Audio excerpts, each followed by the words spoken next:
Welcome to session 127 of the Bible in a Year commentary. If you started this series on the 1st of January, then today should be the 7th of May. Today we'll be looking at Hosea 1 to 5 and Psalm 122. But first of all, let's get an overview of the book of Hosea.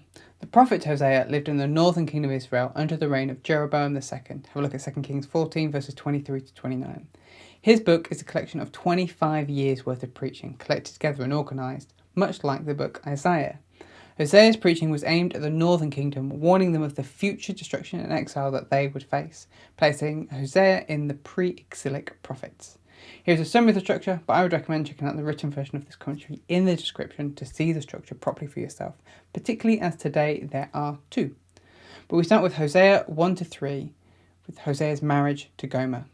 Then Hosea 4 to 11, we have Israel's broken covenant. Within that, we have Hosea 4 to 10, Israel's unfaithfulness, and Hosea 11, God's compassion and mercy.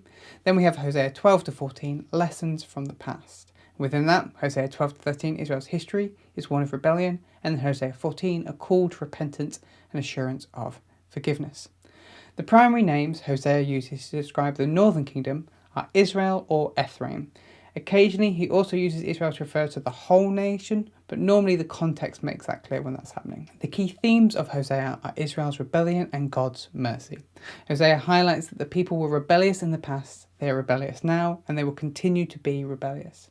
Because of this, God will give them over to the consequences of their rebellion. But despite this, God's love and mercy will ultimately overcome their sin and rebellion. He will restore them to himself and cause them to flourish again. These themes are embodied in the opening section of the book, focused on Hosea's marriage to an unfaithful woman, Gomer. Through Gomer, Israel is portrayed as an unfaithful woman, turning to other men and then experiencing the consequences of that.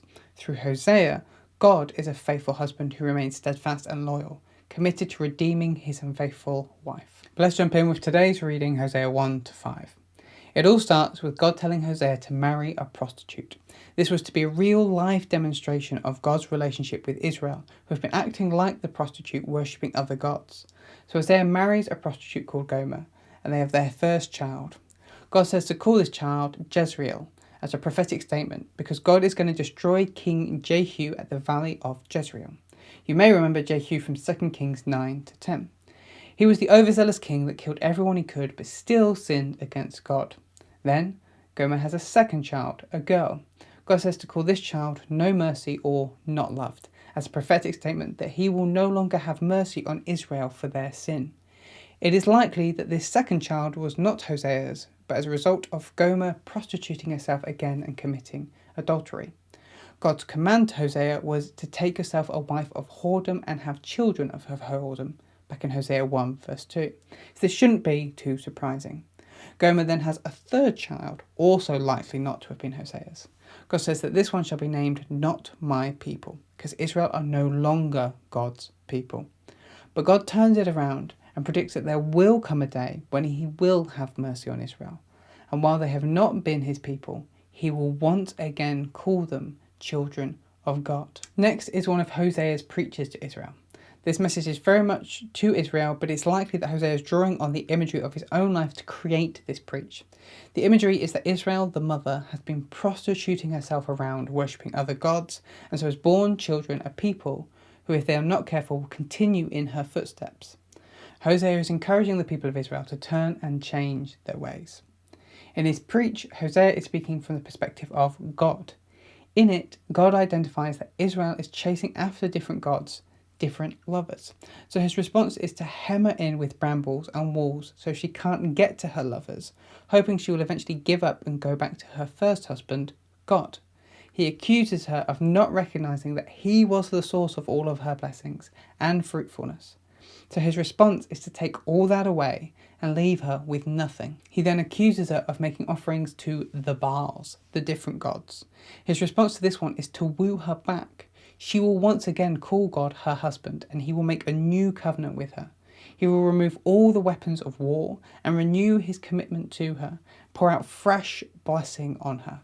And in that day, he will have mercy on a people that he'd had no mercy for, and he will take those who are not his people and call them his people. Can you see how, even though this is a message for Israel, Hosea's personal life bleeds all the way through this? We then pop back to Hosea, By this point, going from how Hosea is speaking in his preach above, it is likely that Gomer has left Hosea and has gone back to prostituting herself. During that time, she's got herself enslaved and in debt to other men. So God tells Hosea to buy back his wife, go love her again, as a prophetic example of how God will rescue Israel from slavery and be her husband again. And so Hosea does exactly that. He buys her back, and though it looks like he's telling her off, he's renewing the covenant vows of their marriage with her. They will live together, and they will not pursue other lovers. They will be dedicated to one another. And this ends the first section of Hosea that focuses on the example of his own marriage. The second section of Hosea is God pointing out how the northern kingdom of Israel has been unfaithful and then telling them how he will respond. God lists out Israel's offences. They swear, lie, murder, steal and commit adultery. The very land grieves the sin committed on it. The people had turned their back on knowing God and so lacked the understanding to live right. The people were greedy, and the more they sinned, the more they wanted to sin. They turned to other gods and to idols. So possessed by this vicious circle, the people are no longer able to turn back to God. The only option is let them reach rock bottom, to be destroyed and oppressed by other nations, leading to exile. That's Hosea 1 to 5. Now let's look at Psalm 122. This psalm is attributed to King David and is named as a psalm of ascent.